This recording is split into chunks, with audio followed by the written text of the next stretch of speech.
ये एक गवर्नमेंट इदारे की बाइक है, तो हमने 2000 का चलान दिया है, ये भी पे करेगा। लेकिन हमने उसे कहा कि बेटा जो रूल सबके लिए है वही आपकी, विदाउट हेलमेट जो भी एक आध बंदा आ रहा है उसको हम चलान दे रहे हैं। जानबूझ के हमारे अंदर एक डिसिप्लिन की आदत नहीं है, वायलेशन की आदत ज्यादा, डिसिप्लिन की आदत। चलान के बावजूद जो एक दफा मैसेज दिखाएगा कि मेरा चलान हुआ हुआ है और उसके बावजूद उसने हेलमेट नहीं पहना तो फिर उसके खिलाफ भी FIR। और जिस बंदे के पास लाख, 1.5 लाख, 70,000, 80,000 की बाइक मौजूद है, वो 1000 का, 750 का, 1500 का हेलमेट ना ले, ये मेरे ख्याल में वो झूठ बोल रहा है। फाइन हमने करना ही करना है। इवन के एक दफा फाइन हमें पल्ले से भी पड़ गया, मैंने पे कर दिया। वो बंदा इस तरह का था, मैंने कहा सर हेलमेट चलान में जरूर करूंगा, मैंने मैं अपने जायज कैसे पे करूँ, फिर मैंने खुद पे किया। रिक्शा के खिलाफ कंप्लेन हमने की है। उसके जो मैन्युफैक्चरिंग यूनिट है, ये जो गाड़ियाँ बना रहे हैं, वो सारे हमने सील करवाए हैं बाकी इदारों के साथ मिलके। मेरे पास अकबर चौक में है, वहाँ पे मैंने काफी रिक्शे बंद करवाए हैं, FIR भी है।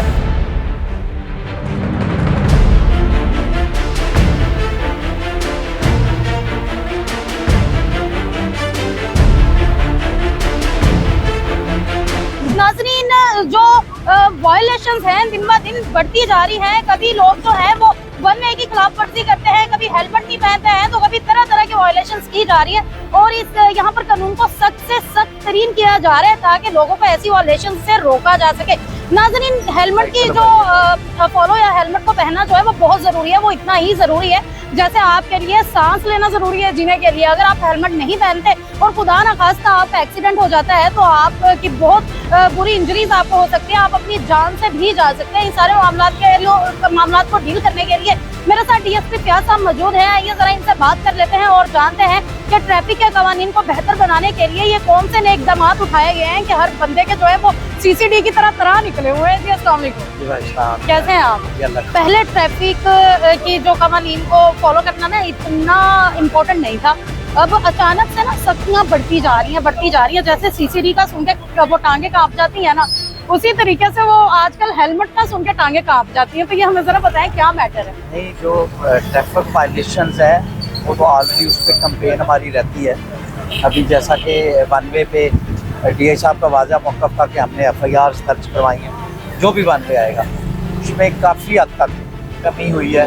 अब जिस तरह ये अभी कंप्लेन हमारी है हेलमेट जी, विदाउट हेलमेट, अब ये जिस नाके पे हम खड़े हैं, आप सामने, आपने पहले विजुअल भी लिए हैं, आपका कैमरा में अगर दिखाए, जो भी एक आध बंदा आ रहा है उसको हम चलान दे रहे हैं। मैंने अभी काउंट किया था कि 50 बंदों में से 46 जो थे वो विद हेलमेट थे। 4 बंदे आए हैं 50 में से जिन्होंने हेलमेट नहीं पहना, उनको हमने टिकट दिए। और नेक्स्ट जो अगला मरहला आएगा उसमें DI साहब ने कहा है कि उसमें फिर चलान के बावजूद जो एक दफा मैसेज दिखाएगा कि मेरा चलान हुआ हुआ है और उसके बावजूद उसने हेलमेट नहीं पहना तो फिर उसके खिलाफ भी FIR। अच्छा फयाज साहब, बहुत दफा ऐसा होता है कि एक बंदा यहाँ से गुजरा है, उसका चलान हो गया, अगले नाके पे दोबारा उसे पकड़ लिया जाता है, तो इस स्टेज पे क्या सीन है? नहीं, इस पे वो फिर उसके मोबाइल में मैसेज होता है तो वो दिखा दे, तो दिखा देता है, उसमें डेट मेंशन होती है कि ये हुआ, मैं अभी ऑफिस जा रहा हूँ, मेरे पास टाइम नहीं मिला, वापसी पे लूंगा, ये ऑलरेडी मैंने चलान पे कर दिया। लोगों की बहुत सवेर मजबूरियां भी अंदर निकल आती हैं कि हम ये मसले की वजह से हेलमेट पहन नहीं पाए, हमारे पास था, या हम ऐसे अर्जेंटली निकले, या इस तरीके से हमारा कोई प्यारा हॉस्पिटल में, या हमारे किसी प्यारे के चोट लग गई, तो ऐसे मामला को आप कैसे डील करते हैं? ये मैक्सिमम लेम एक्सक्यूज हैं, झूठ बोलते हैं, ठीक है। वो सारी कुताइयाँ अपनी जो घर में हेलमेट भूल आया है। अब हम डॉक्टर तो नहीं है कि उसको समझेंगे, उसको देखेंगे स्किन, हमें तो इतना पता है इस बंदे ने हेलमेट नहीं पहना। और जिस बंदे के पास लाख, 1.5 लाख, 70,000, 80,000 की बाइक मौजूद है, वो 1000 का, 750 का, 1500 का हेलमेट ना ले, तो ये मेरे ख्याल में वो झूठ बोल रहा है और ये उसकी कुताई है, बल्कि उसकी अपने साथ भी और अपनी फैमिली के साथ भी ज्यादती है कि अल्लाह ना करे रास्ते में जाते हुए कोई और गाड़ी मजदा साइड करा दे और वो बंदा हिट हो जाए फुटपाथ पे। मेरी नज़रों के सामने जना हॉस्पिटल के सामने एक्सीडेंट हुआ है, ग्रिल के साथ, जंगले के साथ वो बंदा लगा है। एजेड आदमी था लेकिन हेलमेट पहनना था, तो अल्लाह ने उसे हेड इंजरी से भी बचाया और उसके बड़े नुकसान से भी बचाया। तो हेलमेट के फायदे तो यकीनी हैं और हम तो इनको हाथ जोड़ के कहते हैं भाई अल्लाह का नाजे हेलमेट पा लो। नहीं, सानू पता है, आप खुद भी बाइक चलाते होंगे तो आप खुद हेलमेट पहनने के ऊपर कितना फोकस रहते हैं? अभी DI साहब का सबसे ज्यादा फोकस ये भी है कि कोई मुलाजम, पुलिस मुलाजम हमें विदाउट उसके हेलमेट के ना निकले। ये एक गवर्नमेंट इदारे की बाइक है, ये दिखता है जरा, इसको हमने 2000 का चलान दिया है, ये भी पे करेगा। ये किसी गवर्नमेंट डिपार्टमेंट की है, लेकिन हमने उससे कहा कि बेटा जो रूल सबके लिए है वही आपके लिए है, और आपको ये अभी पे कर रहा है, पे करेगा तो इसकी बाइक जो है वो। लोग ना बड़े बड़े अंदर ताल्लुकात भी निकाल लेते हैं और कॉल्स करवाना शुरू हो जाते हैं। सबसे ज्यादा जो है ये चीजें भी फेस करने को आपको मिलती है, तो ऐसे उनको कैसे हेलमेट पे हम कंप्रोमाइज नहीं करते, उनके आगे भी हाथ जोड़ लेते हैं, उनसे भी माफी मांग लेते हैं। इस बच्चे की बेहतरी के लिए हम कर रहे हैं, ये फाइन हमने करना ही करना है। इवन के एक दफा फाइन हमें पल्ले से भी पड़ गया, मैंने पे कर दिया। वो बंदा इस तरह का था, मैंने कहा सर हेलमेट चलान में जरूर करूंगा, भले मैं अपने जायज कैसे पे करूं, फिर मैंने खुद पे किया। क्या बात, उसको मैंने रिलीज किया। अतहर साहब आए दिन ना सख्तियां करते जा रहे हैं, नए कवानीन को लेके आ रहे हैं या पुराने कवानीन को बेहतर कर रहे हैं। तो आपको क्या लगता है कि आने वाले दिनों में हम लाहौर को कैसा पाएंगे? देखिए सीडीओ साहब का एक वाजिया का एक माटू है, जो कि उन्होंने डीएसपी को, सर्कल अफसरान को, एसपी साहबान को वाजिया करने कहा कि लाहौर के अंदर 92 विदाउट हेलमेट, लेन लाइन की वायलेशन, एक डिसिप्लिन कौम अपने नजर आए लेन लाइन के पीछे खड़े हुए। क्यों? तो जो बाहर के लोग हैं या किसी भी मुल्क का आपने डिसिप्लिन देखना, तो उनकी सड़कों पे आप ट्रैफिक को देख लें तो आपको उसका अंदाजा हो जाएगा कि इस मुल्क की कौम कैसी है। अच्छा फयाज साहब, आपने लैंड लाइन से ना बड़ी अच्छी बात मुझे याद करवाई है।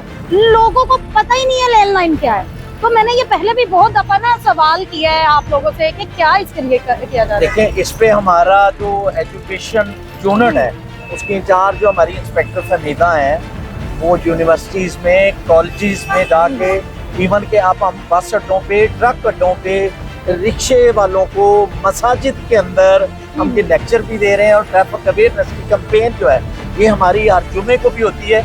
उसके अलावा एजुकेशन यूनिट का एक शेड्यूल जारी होता है, उसके मुताबिक हम एजुकेशन कर रहे हैं। दूसरी बात, जब आप किसी सिग्नल पे खड़े हैं, ज़ेब्रा क्रॉसिंग है, जो पैदल चलने वालों की लाइन, वो तो कॉमन सेंस है कि बंदे को पता है किसके ऊपर मैंने नहीं जाना, ठीक है। वो तो एक बंदा झूठ बोल रहा है या जानबूझ के, हमारे अंदर एक डिसिप्लिन की आदत नहीं है, वायलेशन की आदत ज्यादा, डिसिप्लिन की आदत बिल्कुल ऐसी।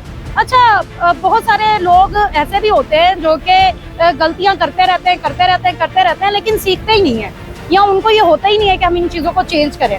तो ऐसे बंदे का एट द एंड क्या सोल्यूशन है आपके पास? इस बंदे के लिए हम दुआ ही कर सकते हैं कि भाई तनु वो जैसे फिर एक दफा ही बाइक ही बंद होती है। हाँ, अच्छा, उसके लिए दुआ ही कर सकते हैं कि भाई, ये जैसे ये लोटो रिक्शा जा रहा है, अभी ऐसे रिक्शा से गुजरते हैं और मैंने मोस्टली देखे हैं इनके पीछे ना एक नंबर प्लेट नहीं होती है। देखिए रिक्शा के खिलाफ हमारी एक बड़ी भरपूर कैंपेन ऑलरेडी पिछले माह और ये फर्स्ट वीक ऑफ जुलाई में हमने की है। उसमें ये जो मैन्युफैक्चरिंग यूनिट है, ये जो बाटियां बना रहे हैं, वो सारे हमने सील करवाए हैं बाकी इदारों के साथ मिलके।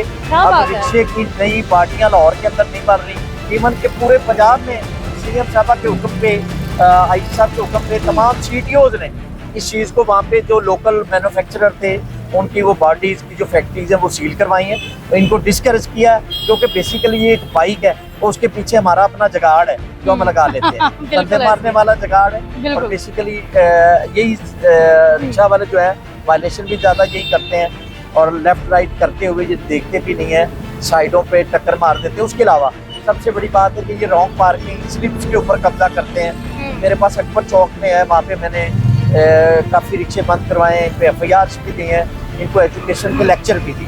क्या बात है फयाज साहब, आपकी यहाँ पर जो कार्रवाइयाँ चल रही हैं वो तो साथ साथ आप लोग देख ही रहे हैं कि किस तरीके से हमारे यहाँ पर जो जवान है वो लगे पड़े, और फयाज साहब खुद इनके साथ यहाँ पर खड़े हुए हैं। और मेरे ख्याल से ये तकरीबन काफी घंटों से यहाँ पे मौजूद है, बिकॉज जब मेरी इनसे बात हुई थी इन्होंने कहा था हम इधर यहाँ जब मर्जी आ जाए, और मैं काफी देर से आई हूँ, ये यहीं पर खड़े हुए हैं। और वहाँ पर हर जगह आप देख सकते हैं कि ना किसी बच्चे को छोड़ा जा रहा है, ना किसी बूढ़े को छोड़ा जा रहा है, सबको ये चीज सिखाई जा रही है कि हेलमेट जरूर पहने, क्योंकि हेलमेट आपकी जो जिंदगी है वो बचा सकता है। विदाउट हेलमेट कोई बंदा नहीं जा रहा, उसको हम रोक रहे हैं, उसको टिकट जारी कर रहे हैं, उसके बाद वो बंदा जाएगा।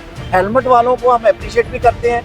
इशारों के ऊपर आज सुबह मैंने बढ़िया और फैसल टाउन सिग्नल के ऊपर खड़े होके शुक्रिया अदा भी लोगों का किया है, उनको अप्रिशिएट भी किया है। उसमें हमारे पुलिस मुलाजमीन भी थे, फैमिलीज के साथ जिन्होंने हेलमेट पहने हुए थे, उनको भी सल्यूट किया है। हमारा तो आपको सल्यूट है कि आप शहरियों को भी किया है, और खासतौर पे मीडिया वालों को भी करते हैं कि इस तरह की जो पॉजिटिविटी है, इस तरह के जो पॉजिटिव इमेज है पब्लिक में जो पहुंचाते हैं, उसके लिए इलेक्ट्रॉनिक मीडिया हो गया, प्रिंट मीडिया हो गया, उनका बड़ा रोल होता है लोगों में अवेयरनेस के लिए, उनके तक भी हमारा पैगाम पहुंचाने के लिए कि खुदा के लिए, अपनों के लिए, दूसरों के लिए, अपनी फैमिली के लिए हेलमेट पहने, कानून की पासदारी करें, वन वे ना जाएं, बिल्कुल। ट्रैफिक के जो कानून है, जो लाज हैं, उसको फॉलो करें।